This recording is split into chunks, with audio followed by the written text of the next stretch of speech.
ഞാൻ നിങ്ങളെ എൻ്റെ ഭർത്താവായി സ്വീകരിക്കുന്നു.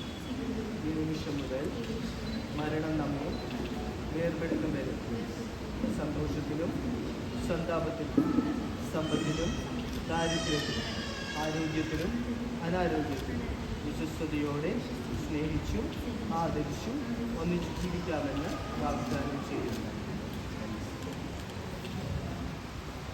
ഇപ്പോൾ തിരുസഭാ സമക്ഷം പ്രകടിപ്പിച്ച പരസ്പര സമ്മതം കർത്താവ് അനുഗ്രഹിച്ച് നിങ്ങളെ സമ്പന്നരാക്കി ബോധിപ്പിച്ചത് മനുഷ്യൻ തിരഞ്ഞെടുത്താണ്.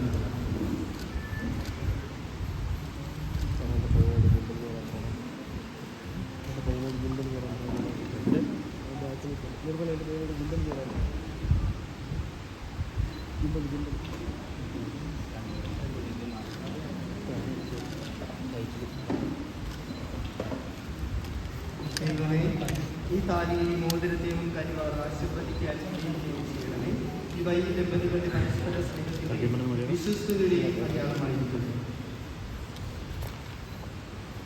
ദൈവമേ, പ്രസാദത്തിന്റെ അടയാളമായി മന്ത്രകൂടി എന്ന ദയാപൂർവ്വം ആശീർവദിക്കണമേ. ജ്ഞാനസ്ഥാനാവസരത്തിൽ പ്രസാദപരമായി ക്രിസ്തുവിന്റെ വസ്ത്രമായ ദമ്പതികൾ ക്രിസ്തുവും സഭയും തമ്മിലുള്ള പാവനമായ ബന്ധത്തിന് പ്രതിബിംബമായി ലഭിച്ചു സ്വർഗത്തിൽ മഹിമയുടെ വസ്ത്രമായി അനുഗ്രഹിക്കുന്നു. കർത്താവായ ക്രിസ്തുവിൽ ഞങ്ങൾ സമർപ്പിക്കുന്ന പ്രാർത്ഥന.